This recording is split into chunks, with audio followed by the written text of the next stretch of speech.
Big Ten Plus 4 is a member of Odd Pods Media and ASAP All Sports All Plays Network.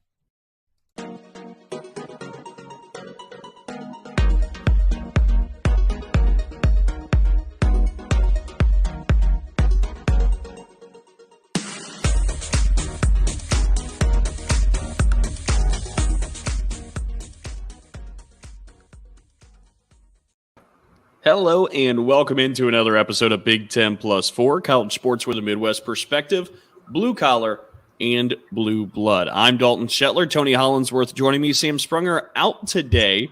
He's got some personal matters to deal with, but we're expecting him back in the next couple of weeks. And we're certainly, the seat's still warm for him. We're keeping it ready for him to go whenever he's able to return to us. But if you're new to the program, it's kind of a bummer that Sam's not here because he's the Purdue fan, and we all want to ask him, what the hell just happened, man? You had an opportunity in the Big Ten West to maybe be right there at the top of the leaderboard, and things just blew up in Madison, and we'll talk a little bit more about that later on. But also, if you're new to the program, my fan interests line with Michigan State. Tony's fan interests align with Michigan State, and you know what this week is, right? If you're on the visual medium, Tony, you see above me, it's the Paul Bunyan Trophy. Mm-hmm. 2 years in a row, it's stayed in East Lansing. Has not seen Ann Arbor in over 700 days. It's been a nice feeling around mid-Michigan, but there's a big one coming up this weekend. Michigan State, big underdogs, but that's kind of been the theme in the past. And we'll talk a little bit about that later on here in the show as well. We got a lot of things to get to in Big Ten football. I suppose before we dive straight into the recaps, Tony, is there anything that you have that's sticking out to you before we get straight into hashing out what happened? Yeah, not that I can think of. Definitely hope to see Sam back next week. I mean, I already cleared out his locker just in case. I know he would appreciate that. Just so that way, if he's like, no, I don't want to do this anymore. But I'm just kidding. But no, I mean, it was a good weekend of football. I think probably both of us, at least at the beginning of this first game we're going to talk about next, had me a little skeptical. I'm like, wait a minute. Did what we say last week, is it going to come to fruition? Are we going to be right? There's a chance. Is that chance coming out now? Well, let's start hashing into some of these recaps. And by the way, if you're still on the visual medium with us, not on the audio, Tony's going to be trying to work in some of these graphics. Tony's taking a step up in the Big Ten Plus 4 into Sam's seat and really handling all the hard labor work technically. But as he talks about maybe some of the things that you kind of set that and you're looking at, maybe scratching your head. For me, one of them was Happy Valley, Penn State, Minnesota. Penn State thrashes Minnesota. What might have surprised me isn't necessarily that Penn State won this game, but in the fashion they did. I wasn't terribly stunned when the score came out of Ann Arbor that Michigan was all over Penn State, 41-17. Honestly, what kind of had me surprised was that this was such a game in the third quarter between Penn State and Michigan. And Penn State actually had the lead on Michigan. And had it not been for a couple mistakes, Penn State's really right there in that game. But I thought Michigan and Ohio State, in terms of talent, were kind of a class above the rest. And I was interested to see, after Penn State gave up 418 rushing yards to Michigan in that week, they bounced back and they're taking on Muhammad Ibrahim, one of the best backs in the Big Ten, and they responded. I mean, simply put, Penn State responded, and they showed that maybe they're better than I had in my own head been giving them credit for, with a 45-17 win over the Gophers. Yeah, I definitely agree. And it goes to show you Minnesota actually has the exact opposite problem of what Michigan State has had here recently. You know, Michigan State has noticed that with Kenneth Walker moving on into the NFL, that Michigan State heavily relied on Kenneth Walker. Now, by the way, what you see him doing in the NFL, holy cow. With the Seahawks, I was like, I knew this was going to, like, when Seattle first said, yeah, we're not going to start him, I'm like, but why? Like, you guys don't really have like a top running back anymore. You haven't had a top running back since Marshawn Lynch. I'm like, why?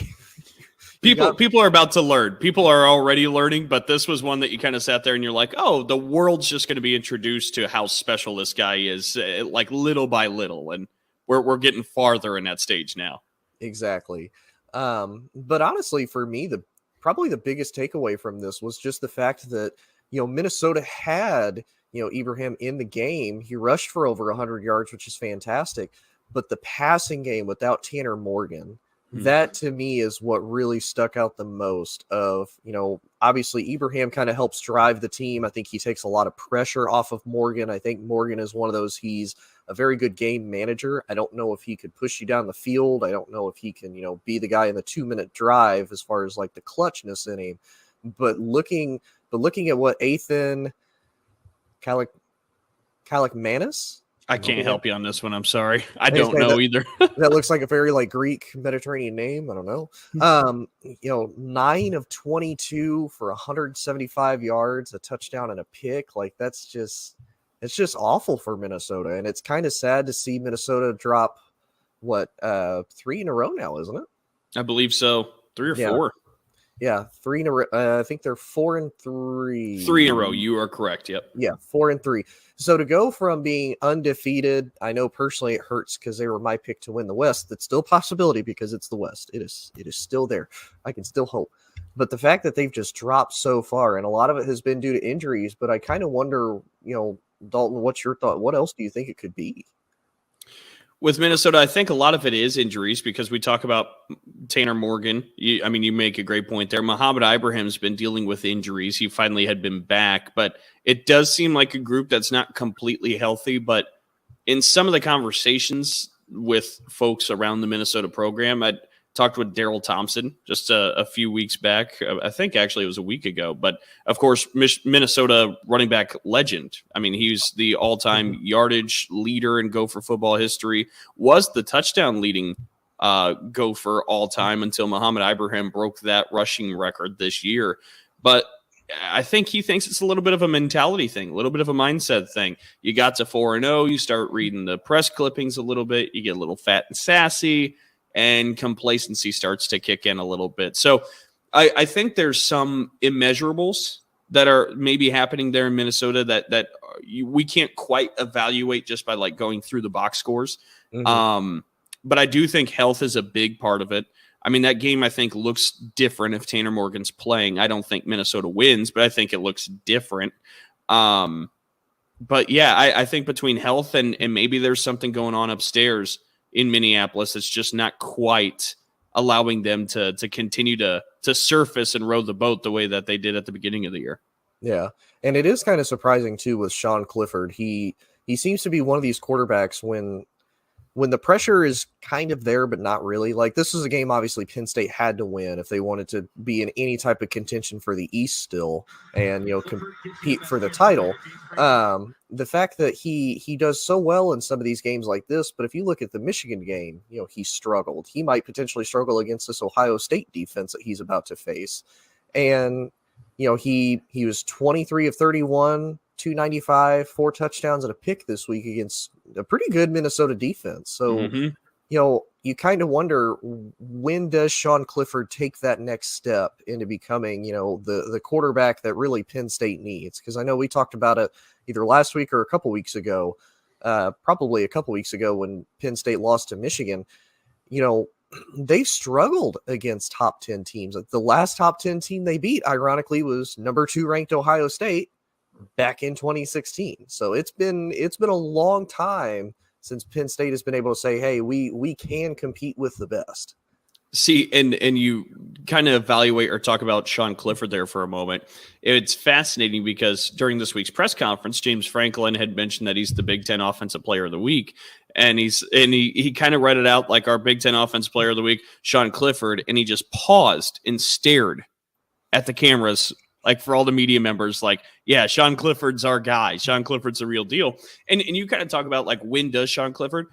To me, I mean, we've seen so many years of this. We have the evidence in hand. We know kind of what Sean Clifford is.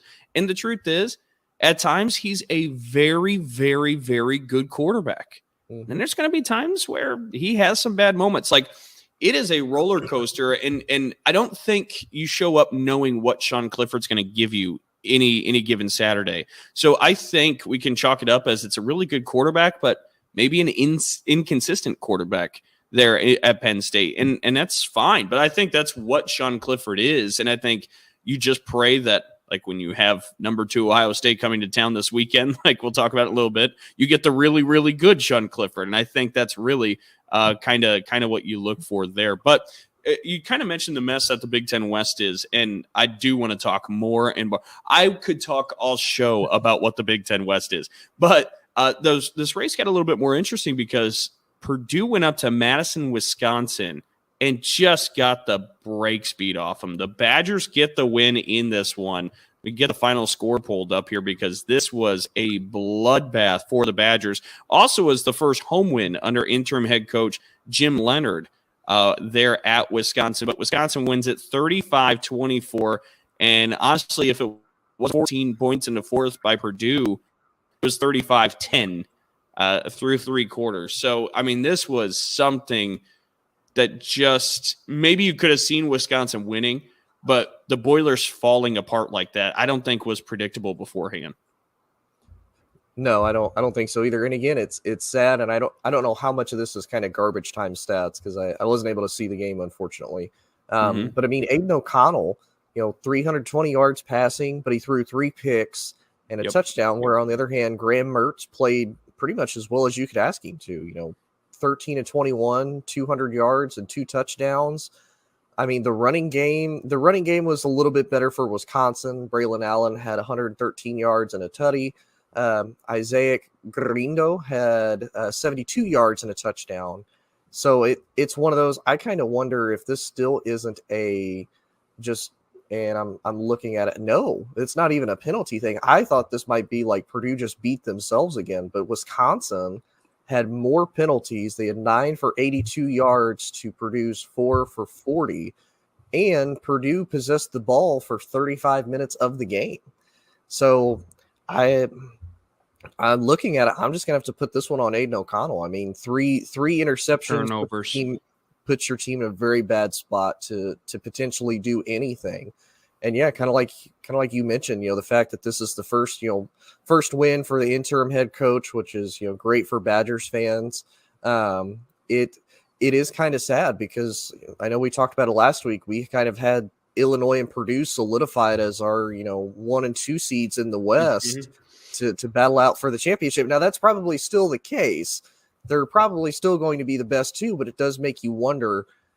Can Purdue even compete with the likes of Illinois? Because Illinois has one of those top 10 defenses in the nation right now. So it's pretty surprising.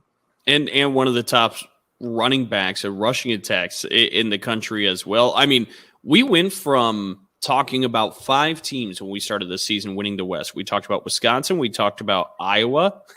We talked about Minnesota. We talked about Nebraska, which is great as well. And we talked about Purdue.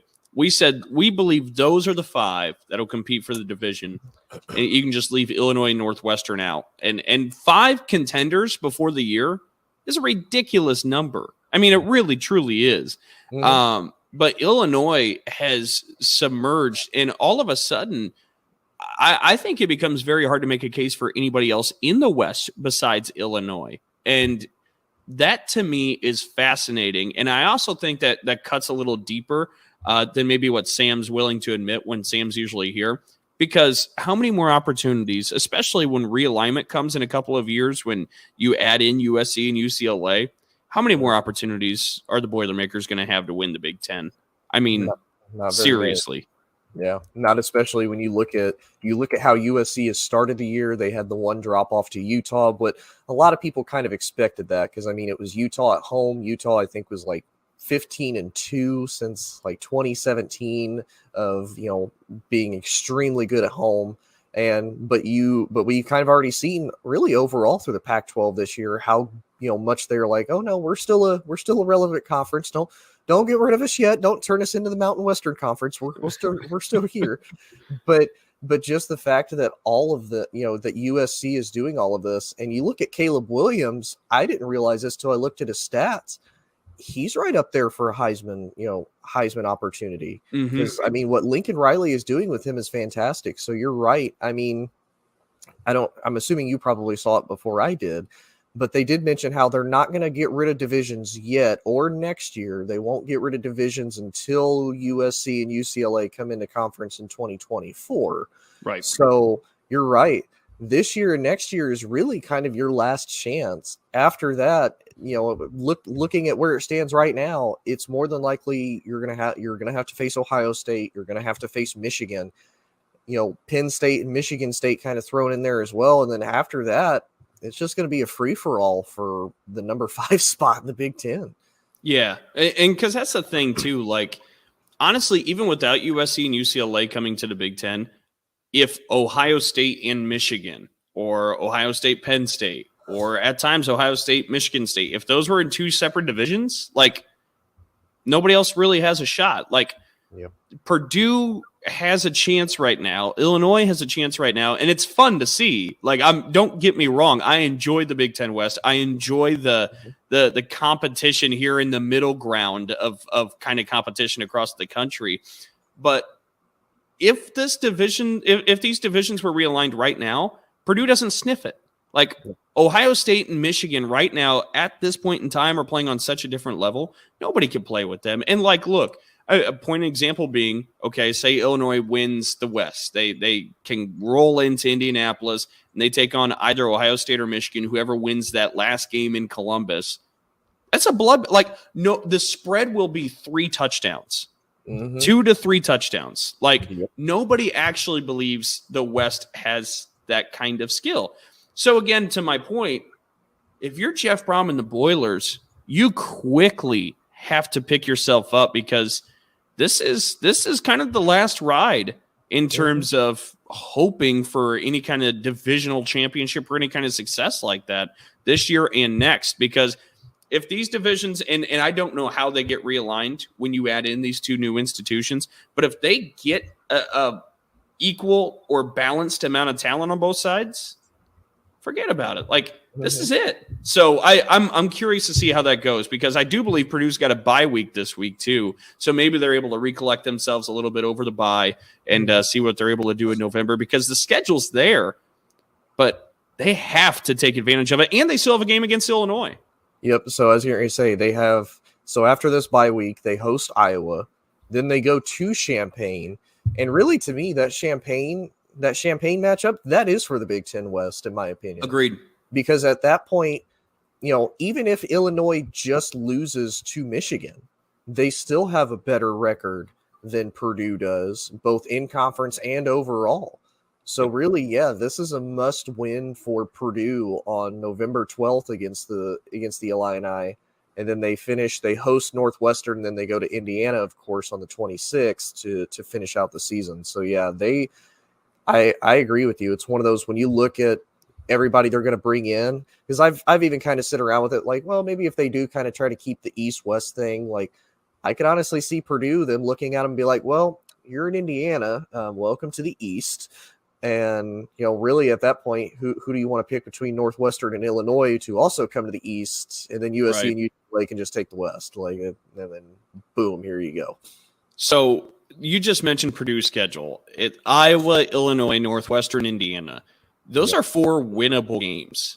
And Purdue would then finish 9-3, 7-2 in the Big Ten Conference. And as a part of that, Illinois would also finish, if they win the rest of their games but lose that one to Purdue, they would also finish 7-2 in the Big Ten and have lost the tiebreaker to Purdue in the head-to-head matchup. So it's still there for the taking for Purdue, but you can't have performances like that. So I'm kind of looking forward to seeing if they're able to regroup during that bye, because you can't have the 3-pick games. Like, if you're going to win that division, you're going to play in the championship game, that stuff has to be corrected.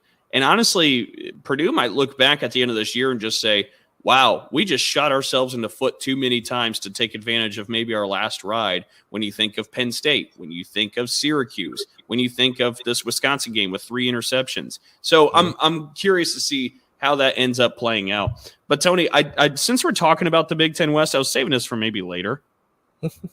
But I want to pull this out now, because there's a couple of stats I saw on Twitter.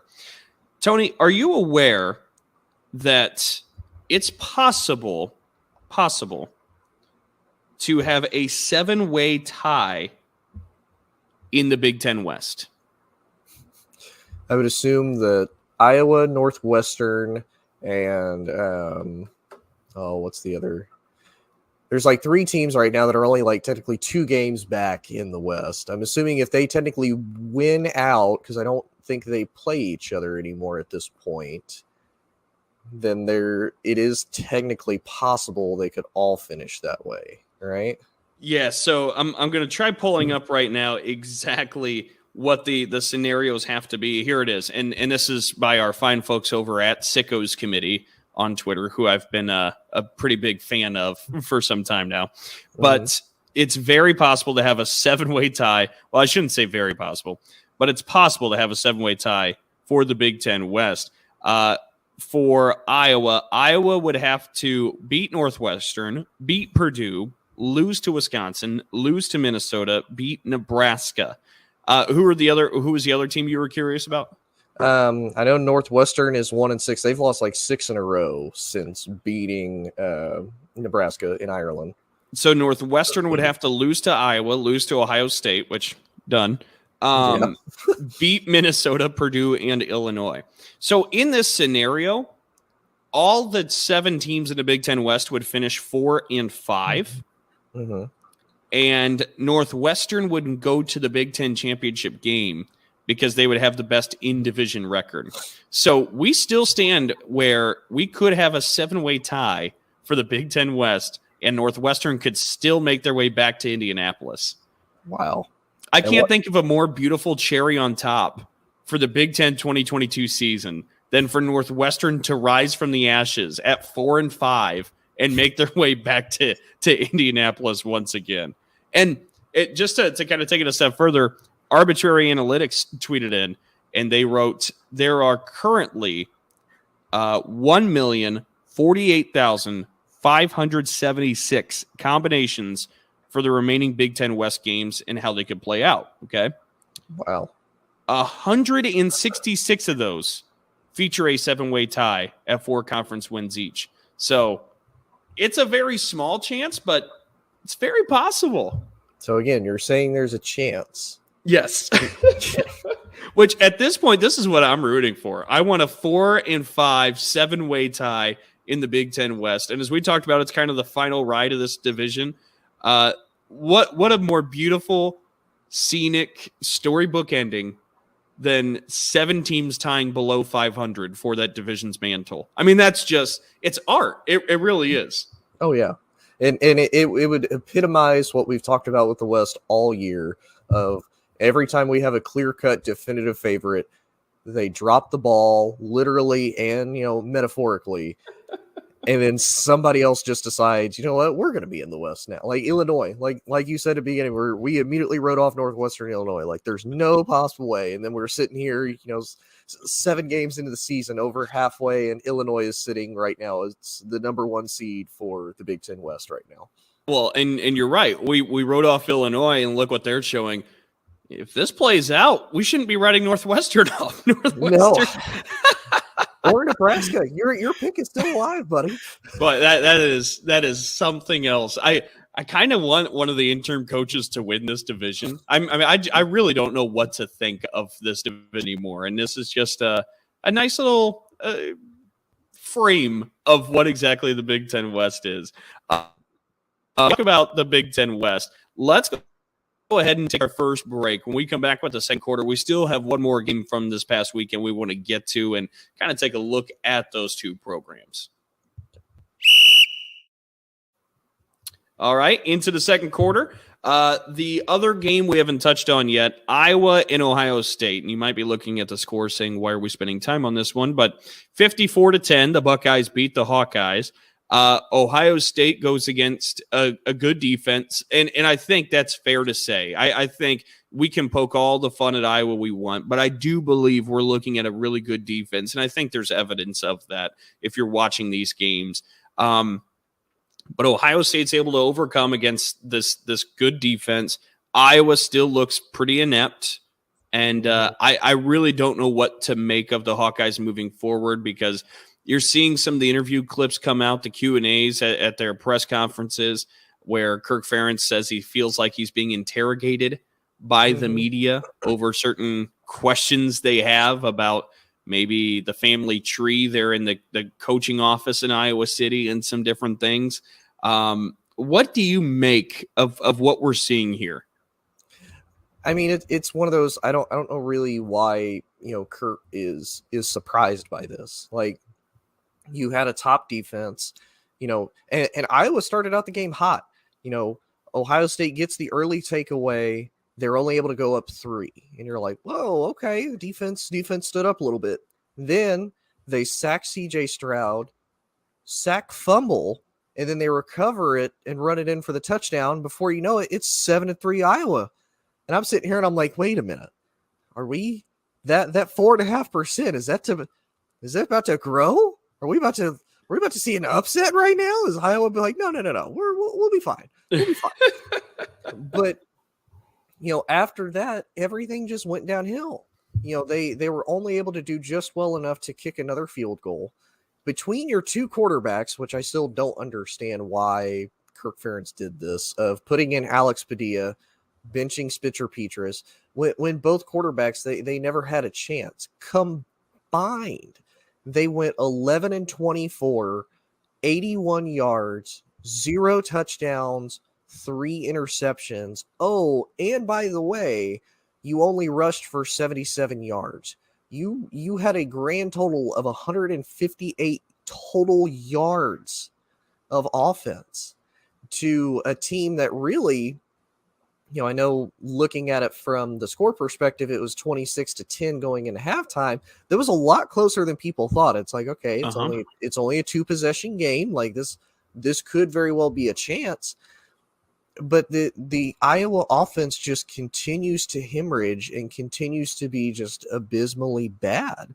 And you noticed in the second half of the Ohio State game, Ryan Day said, okay, I figured it out. CJ's going to be fine. And then the rest we know is history, because Ohio State rolled and they scored another 28 points in the second half. And I mean, Ibuka had a great game. Julian Fleming only had 2 receptions, but they were for 105 yards and a touchdown. One of them a 79-yard strike. And it's one of those, you look at the Ohio State side and you're like, man, they kind of underperformed a little bit. Like realistically, like they underperformed. But the difference in Ohio State underperforming and Iowa, I guess, overachieving, because you had 150 total yards of offense, which good for you. You did that against Ohio State's defense. But I don't see why Kirk is even surprised that he's being interrogated. Like, your son is the offensive coordinator. You've made 0 changes except for throwing your backup quarterback into a game that was hopelessly lost. And you're just like, sink or swim, buddy, go. Like, this is what everybody wanted. I put him in there. Yeah, at the worst flipping time, no team 1 reps, like no practice throughout the week with the first team starters. Just do something. Just do something. Yeah, no, I completely agree that, look, if you're there in Iowa City, this isn't a 1 week off thing. I mean, much to your point, we've been seeing this all season long. Look, Iowa's offense, actually, I think I might have the stat on hand, but it's on pace to be like one of the top 5 worst offenses by yardage, like in Big Ten history, maybe, or college football history. Like, I really kind of wish I had that stat on hand. But like, my point being that this is a historically bad offense, and you kind of look around and you try and figure out why, because it wasn't too long ago TJ Hawkinson was coming out of this program. George Kittle was coming out of this program. I mean, there have been some really good. This was tight end U. And for some people, they still consider it tight end U. That points to there's some kind of offensive production. And boy, have the wheels fallen off the tracks here. I'm very curious to see kind of moving forward what ends up happening, but I'm with you. I don't know how you look at the results and what you've seen there and say, why is everybody upset? Like, yeah, people who pay money for this program are very, very upset with what they're seeing. And so I'm with you 100%. And you look over at the Ohio State side, you flip it over there. Gosh, the Buckeyes, they finally had a door shut on them. The rushing game was shut on them. And you're right. Ryan Day says, okay, CJ Stroud, go. And CJ Stroud does CJ Stroud things. Ohio State's still doing this without Jackson Smith and Jigba. Like, I think, well, he played some last week, but they had him on a pitch count, a play count. I think he had to stay around 20 plays. But I think they're getting ready to unleash him this upcoming weekend where he's fully back. Mm-hmm. I mean, this is just a machine that we'll talk about this with the upcoming game with Penn State here in just a moment.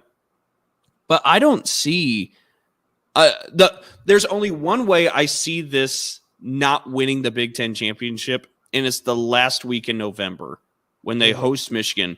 Now, let me be clear. I think Ohio State wins this game, but I'm talking about even possibilities. I think there's only one possibility, and it's just because Michigan's line of scrimmage, what they do up front with that offensive line, for my money, that's the best offensive line in the country.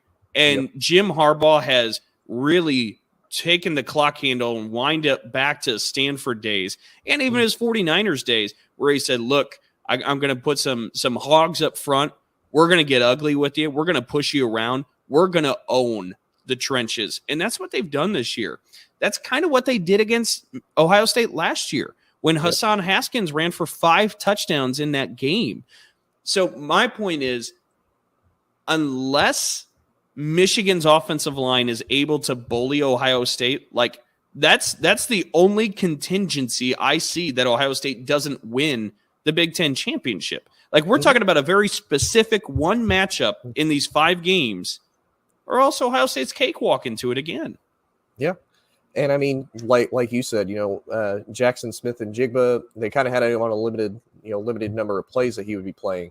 I don't know if you happen to saw it. There was one, he made the catch or he missed the catch, one of the two, I can't remember, but he kind of, limped out of bounds after that and just stayed on the sideline. We didn't see him for the rest of the game.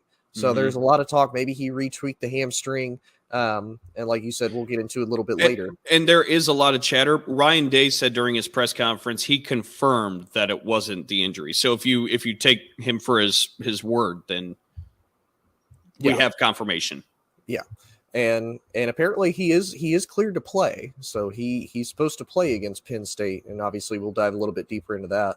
But kind of like we've talked about all year, even without their best receiver on the field, Ohio State's offense and these other receivers, you look at Fleming, you look at Ibuka, you look at Marvin Harrison Jr. I mean, Joel Klatt said it a ton throughout the game. He thinks that about 4 to 5 years, this guy's going to be one of the best receivers in the league. And I mean, as long as this year's not a fluke and he keeps going, I mean, that's very likely. I mean, he's got the name, he's got the history, he's got the talent.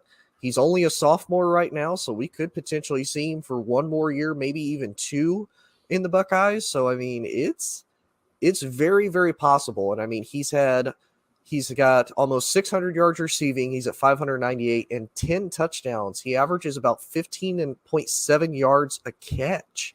So I mean, this guy has been, I'm not going to necessarily say underrated, but he's not the first name you think of when it comes to the Ohio State offense, but he's probably one of the most productive guys that they've got.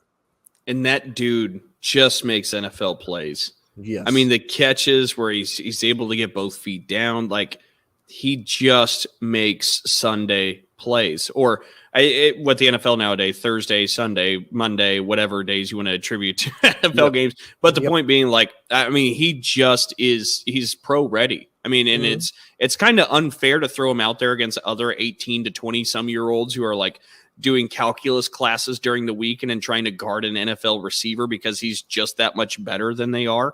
But that's kind of what we're seeing. And this is one of the first examples. I've had a couple of these recently where I felt unbelievably old. So I'm in my mid-20s, right? Like mid to late 20s. And Marvin Harrison Jr. coming up. That is one of those that kind of strikes you as, wow, I guess I'm really getting old. Patrick Surtain's kid coming up was one of those too, where I was like, oh, okay. Yep. Do you have examples of those too? Because Marvin Harrison Jr. really hits me in the gut where I'm like, okay. You and I are probably real close to the same age, maybe off by a couple years. So yeah, I hear Marvin Harrison Jr. I'm like, wait a minute, his son? Wait, time out. And then Patrick Surtain, I'm like, he's retired. What do you mean he's coming back out of college? You don't get to go back and then just do this all over again. That's not how this works. Asante Samuel Jr., Antoine Winfield Jr. I'm like, no. And right now, I think Kurt Warner and Chad Pennington's sons, they're not in college yet, are they? Or they're getting ready to be? I think they might be. I think I saw that graphic. So those two, and I'm like, oh my God. And then, I mean, you think about it, who's one of the most talented, football recruits that we've seen, supposedly for an extremely long time, Arch Manning. It's like, wow, it was not that long ago. Well, actually, now it's 7 years ago since your first uncle played and retired. And it's been like 3 years since your last uncle played and retired. And I'm like, so another Manning is about to come into the league. Like, oh my God. I remember watching all of these guys throughout the entirety of their careers. No. Well, right. And we're going to be talking about Michigan State in this next segment too. Antonio Gates Jr. is on the Michigan State football team. Yes, I saw that. I did see that. I mean, like these are, again, maybe we're just both in that age group right now where like I grew up, I remember everybody had an 88 jersey walking around in Indiana because everybody loved Marvin Harrison. And now to see his kid out there, it's like, geez. So maybe it's just us with this age group. Maybe other people of different ages aren't feeling the same, like just gut punch of father time, just beating you down in a corner. But and plus don't forget Randy Moss's son, Thaddeus Moss, on that 2019 LSU championship team, went to the Washington football team at the time, is now with the Cincinnati Bengals back with Joe Burrow. I'm like, oh my God. That might be the worst one. That might be the worst one.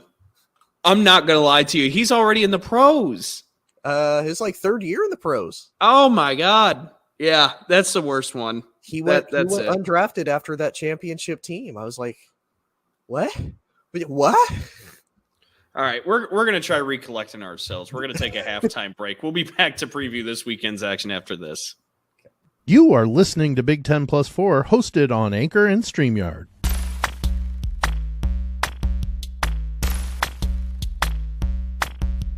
Hi, I'm Lauren. And I'm John. And we host the Beard Owl Podcast, the podcast where we talk about two of the greatest things in the world, beer and Weird Al. And a bunch of other stuff. That's right. Do you like nostalgia? Do you like sibling banter? Do you like beer? Do you like Weird Al? Are you human? If you answered yes to any of those questions, give us a listen. Become one of our loyal commenters.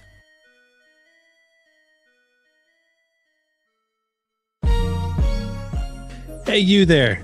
We've got a question for you. Are you tired of clickbait stories and the loudest voices driving discussions in culture and entertainment? If so, I'm Dylan. I'm Kendall. And I'm Corey. And we host the podcast From the Middle. We're middle-class guys living in the middle of America, in the middle chapters of our lives with points of view somewhere in the middle. We take a more reasonable and centrist approach in our discussions covering genres like comedy, culture, entertainment, and interviews with really interesting folks like business owners, comic creators, doctors, news anchors, New York Times best-selling illustrators, professional stand-up comics, and more. We really value a relaxed and conversational podcast, one that we hope is so fun and laid back, you'll forget you're not actually hanging out with us. So search at From the Mid Pod, just like it sounds, or check us out everywhere you can find podcasts. Second half, starting off the third quarter now for Big Ten Plus 4. Again, I'm Dalton Shetler. That's Tony Hollinsworth. We just recapped a lot of the action from last week. Now we want to get to the games coming up this weekend because there's still some teams having bye weeks. There's only a slate of 5 games. 2 of them are interesting. 3, not so much. You have Illinois taking on Nebraska. That one's maybe slightly interesting just because you looked for landmines maybe in the Illini's Big Ten West Division title race. Mm-hmm. You have Rutgers at Minneapolis. You have Northwestern at Iowa. A lot of those, not a lot of intrigue behind, but let's get to one that maybe does have some intrigue. Number 13, Penn State plays host to number 2, Ohio State in Happy Valley here on a noon kick on Saturday. And you think back to the past, 2016, Tony mentioned it earlier.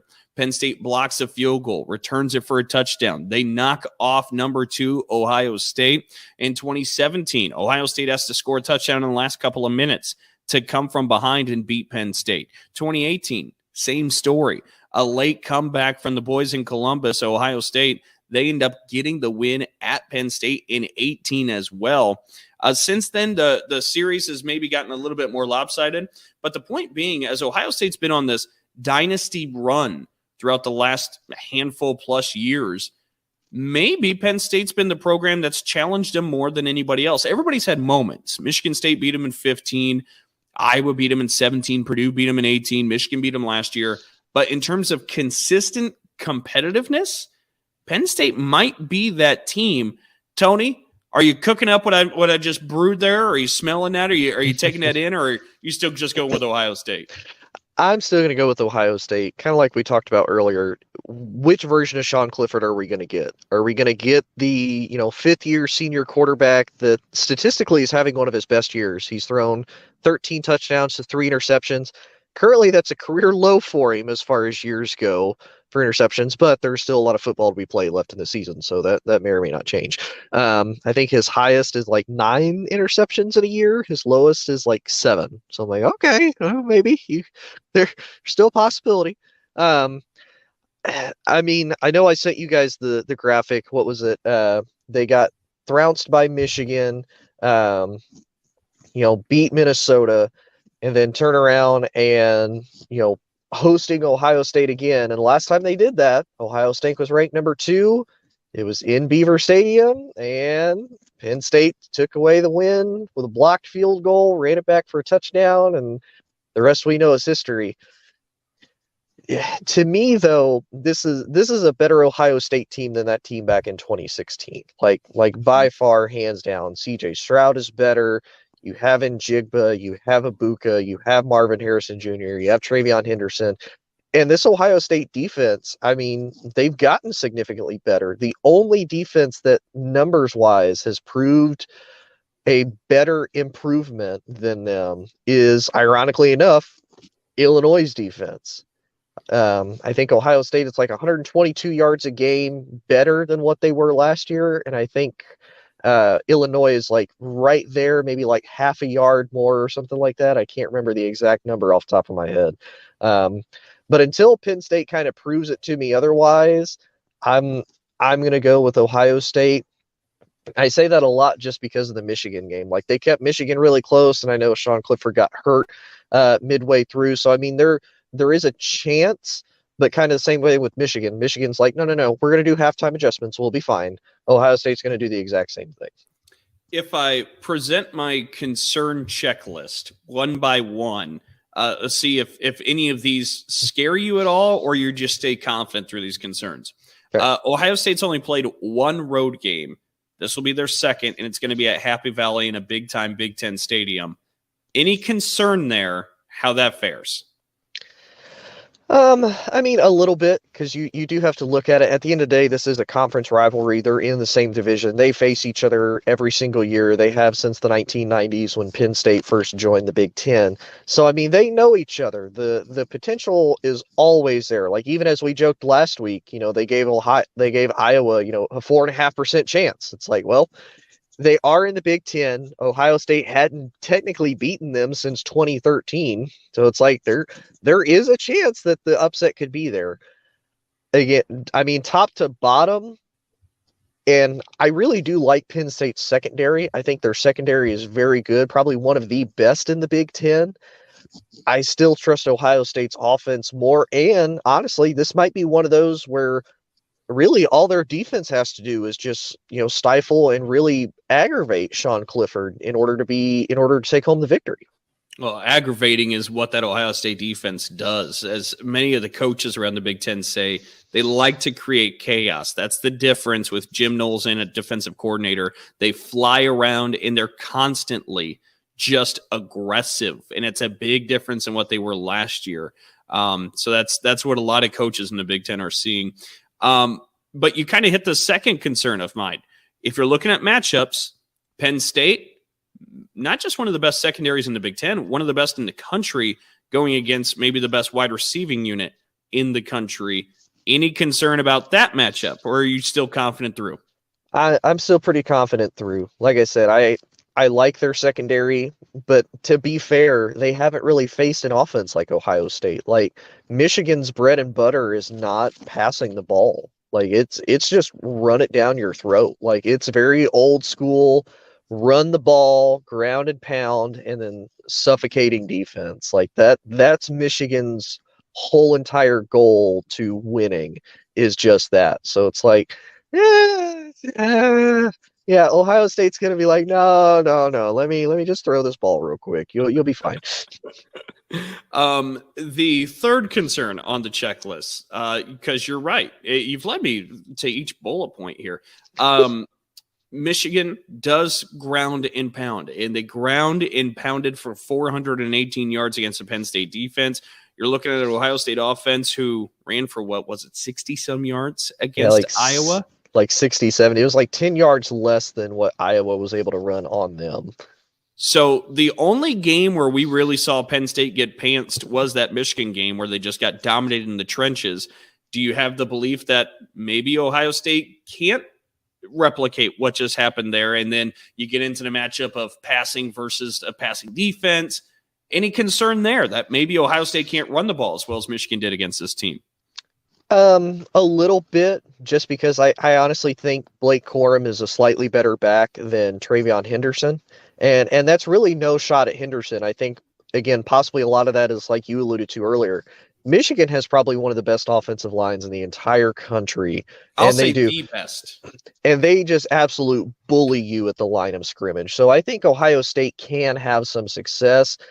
And I mean, you think about it, that offensive line was good enough. The backup running back technically had a better game day performance than Blake Corum. And Blake Corum has 11 rushing touchdowns so far on the season and is on pace to break Hassan Haskins' record from last year on the most touchdowns in a single season. So I think it's possible. Again, I feel like Ohio State's a little bit more balanced. They won't if one thing fails, they won't exactly lose it.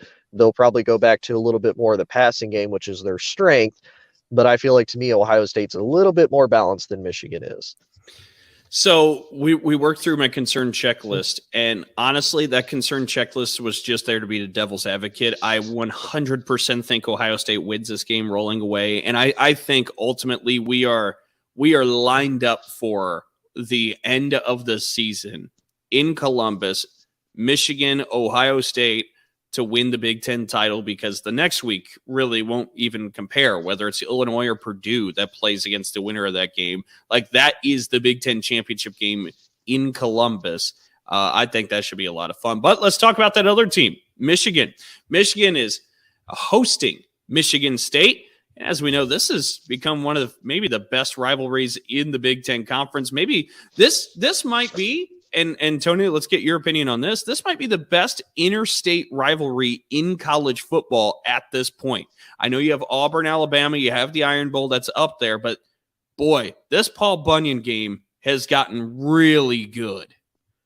Yeah, because, I mean, you think about it, Mel Tucker is, he's won the last two matchups against Jim Harbaugh, the only Michigan State coach in history to ever do that.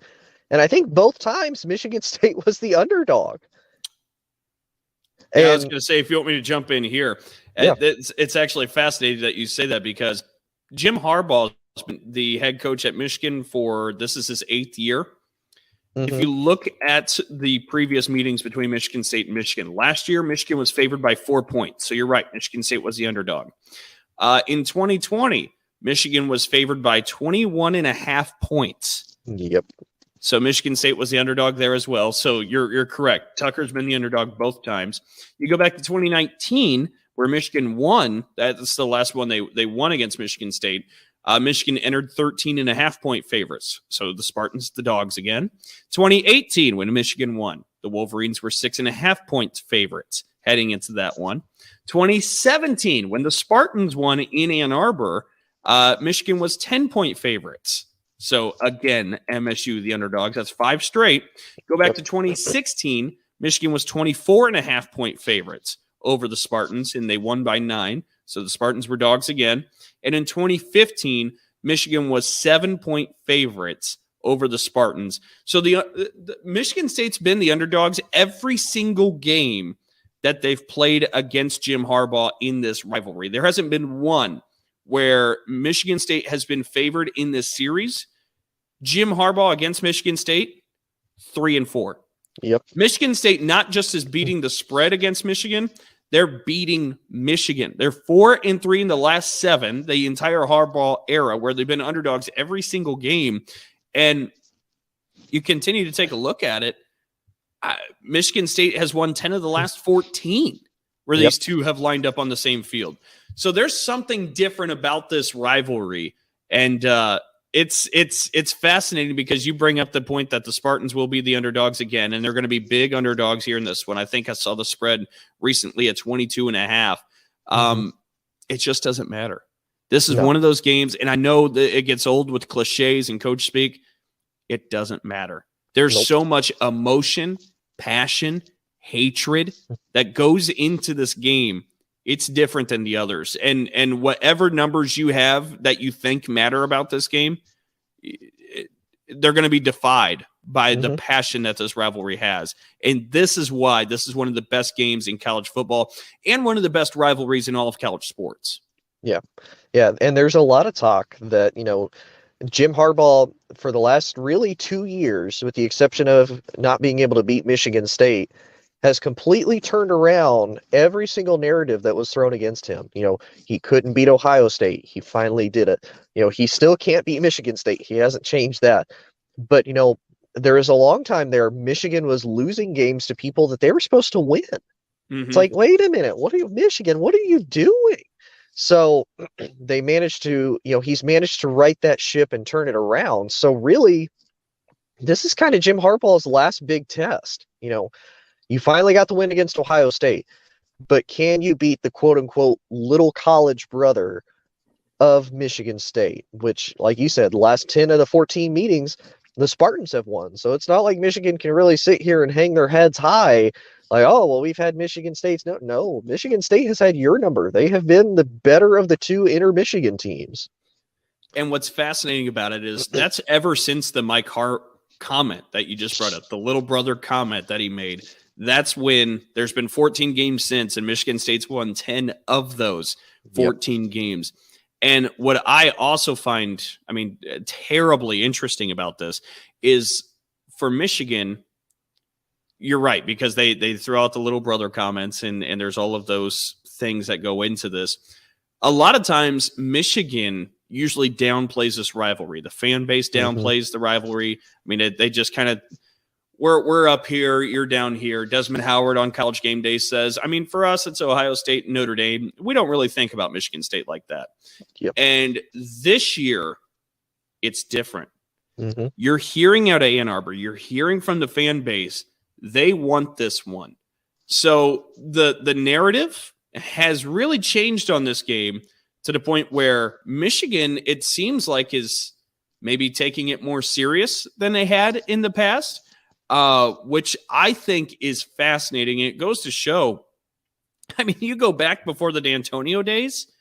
This wasn't a rivalry game. Like, it was on one side, but that's what Michigan fans really were talking about way back when, or in recent times. Like, they're remembering those days where Michigan State would line up on the field with Michigan, but these weren't these kind of games.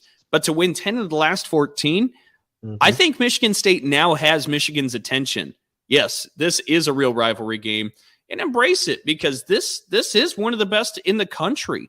When you combine football and basketball, this might sit up there as one of the very best, like top 3 rivalries in the nation. And for the first time that many folks can remember around mid-Michigan. Michigan is taking it serious to a different level. They're understanding that, you know what, it's time. Like it's enough with the little brother comments. Like from what you're hearing, like, no, they have been handing it to us. We understand that. It's been fascinating to watch that mentality shift over the last year, I suppose. Yeah, really. So it'll be interesting to see. Honestly, we could break down this game. I don't know if you have any thoughts about this game besides the rivalry, Tony. If you do, I'll give you a chance to share them. That's kind of about it. It's just the rivalry thing, because like you said, the whole point spread doesn't matter, who what team has as far as talent goes. All that goes out the window. Because really, if you look at the beginning of the game last year, it started out ugly for Michigan State. I was like, oh man, Michigan State might possibly lose this one. And then, at the end of the day, Michigan State was hoisting up the Paul Bunyan Trophy. So I was like, oh wow. So it's one of those. I'm not gonna touch this one as much, because I'm like, I already know this is literally a coin flip of who might win, who might not. And what's fascinating too is, like, you revisit 2020, right? The COVID year where Michigan State went over there, and Tucker's just second game as head coach at Michigan State, and they were 21.5-point dogs in Ann Arbor.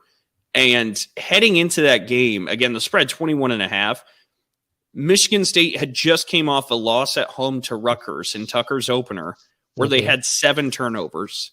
Yep. I mean, heading into that game at Michigan, again, I sat there and was like, oh boy, like this is about to get loud and heavy. This is not going to be ideal. And then Ricky White catches 196 yards, and Rocky Lombardi, he lived up to the Lombardi name that day. Like, put on one of the most iconic performances that Paul Bunyan's ever seen with his own 2 eyes.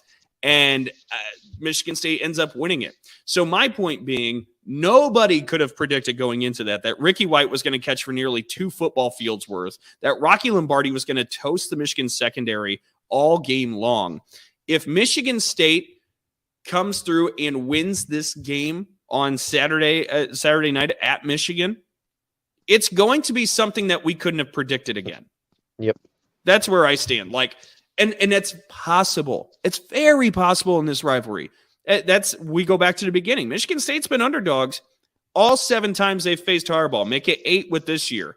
In those 7 that we've had in hand, Michigan State's 4-3 as the underdogs against Michigan and Harbaugh. So the numbers really don't matter when you get out on the field. And I know that sounds cliche, but there's actual substance to what we're saying with that. But nonetheless, this should be a great game. Should be a lot of fun for folks around the state of Michigan to enjoy. All right, we're going to take a break. We'll be back with the fourth quarter and headlines. Whoop. I like the little ad-lib whoop, Tony. So nice break there. Just in case. Yeah. Okay, let's start off with Tony and the Tony Tribune. What do we have for your headline? Yeah, so this actually ties in super well, and the reason why I say that is because when you think about probably some of the best college football rivalries that there are, you mentioned it, Auburn and Alabama, you always have the Iron Bowl, which last year the Iron Bowl ended up being fantastic. I lost all respect for Bama from that point moving forward. I didn't really care for Bama at first, but then after that game, I was like, oh, all my respect for you is gone. You have a second-string quarterback that can barely walk, and it takes you to like 3 overtimes to get the win against an Auburn team that has not been good since basically Cam Newton. So I'm like, no, Alabama, you've lost all respect for me. Never getting it back. Obviously, you have the game. You have Michigan versus Ohio State every single year. That's probably one of the biggest matchups you'll ever find. This one, to me personally, is always up there. That kind of like you said, it's one of those, it's a very underrated rivalry. It's a rivalry that I don't think a lot of people really expect. It's one of those, it's very rare the teams are ever like top ranked against each other and have a big game like they did last year. So, to me, actually, I am going to kind of go against what I said earlier. I think Mel Tucker continues to prove and kind of save his job. Because, really, you think about it, this is 2 years in. First year's kind of a fluke. Last year, they had the miracle that is, Kenneth Walker. takes them to a fantastic season. They beat Michigan. And then this year it's like, oh man, they're 3-4, if I remember right. Mm-hmm. And it's like you're hosting Michigan. Once again, you're the underdogs. So it's like, it's kind of time for Michigan State to really kind of shock and surprise, for Mel Tucker to say, no, my team's still here. We're still gonna beat old Big Blue. And, we're going to mess up Michigan's, easy coast into the playoffs. Because really, if you think about it, if Michigan loses, that puts all the more pressure on them when it comes into November against Ohio State. Because at that point, you don't have a guaranteed spot into the playoffs. Because you do have a lot of teams right now that are still undefeated. You have one lost team that will probably still manage to find a way to get in, flipping Alabama every single year. But, they're not going to include a one-loss Michigan team, or even a two-loss Michigan team at that point. Because if you lose two, you're out. It's done. You got to look on to next year, and you're playing in a bowl game on New Year's Day. So, to me, this is where Michigan State can really just, kind of throw the monkey wrench in Michigan's tires and really just derail their whole entire season from that point forward. Which is almost what happened last year when they beat them 37-33. Walker ran for the 5 touchdowns, as you mentioned, and you kind of sat there and you're like, oh, yeah, that's it for Michigan again. But Michigan was able to kind of survive that. I'm kind of fascinated. I want to save this conversation maybe for next week's show. But you talk about, if you lose, what happens from here? I think this is a year where the rest of the country is kind of down, that you might be able to get 2 Big Ten teams into the playoff. Honestly, I kind of see it as 2 SEC, 2 Big Ten, and let them play. Like, I think we're almost to that point, but we can talk about that next week. Yeah. For the Dalton Daily, I'm going to stay right in the MSU camp. I'm going to take a look at Michigan State, but instead of football, I'm taking a look at football. Women's soccer, Michigan State goes undefeated in the regular season. You might be asking yourself, why is this so notable? They win the Big Ten championship outright. They go undefeated. Jeff Hostler is in his second year as the women's soccer head coach at Michigan State. In the 4 years before he showed up on campus, Michigan State had 4 Big Ten wins combined. That's an average of a conference win a year. In his first year, he gets 4 Big Ten wins. This year, he goes undefeated and wins the Big Ten title. Adds in a lot of transfers. He did it the very modern way, but we're talking about somebody who had been coaching at Grand Valley State for the 7 years prior to getting the job here at Michigan State, and either won the national championship or lost to the eventual national champion in every single one of those 7 years before heading to Michigan State and really turning this program around and making them one of the top contenders in the country and the best in the Big Ten. And that deserves an unbelievable salute to Michigan State women's soccer and head coach Jeff Hostler for the incredible job to turn that program around and make them Big Ten champions. So congratulations to the Michigan State women's soccer team and Jeff Hostler. All right, Tony, before we get out of here, I got to let all the folks know. We talk about getting modern. We're on all the social media platforms. Where can everybody find us? Yep. So you can find us on Instagram, on TikTok, on Twitter. It's Big Ten +4. You got to spell out plus because for whatever reason, they don't recognize the plus symbol. It's kind of weird to me, but it is what it is. Facebook, a little bit easier. You can type in Big Ten +4 using the plus sign, or you can spell it out. Either one, you'll still get taken over to us. Of course, you can always find us on Odds Pods Media through their website. You can find us on Anchor on Friday mornings, if I remember right. Sam might have to correct me on that one. He might be clearing out my locker. I might not just know it yet. That's probably why he's not here today. And of course, you can always catch us on the ASAP network every Friday morning. And yeah, I think that's about it. All right, that runs the gamut, and that runs the end to the show for this week's episode of Big Ten +4. Once again, my name's Dalton Shetler. That's Tony Hollinsworth. A big thank you to all of you for tuning in for this week's show, and we'll talk to you next week. So long. Yep. Everybody have a great day. Holy crap. It's been a long day.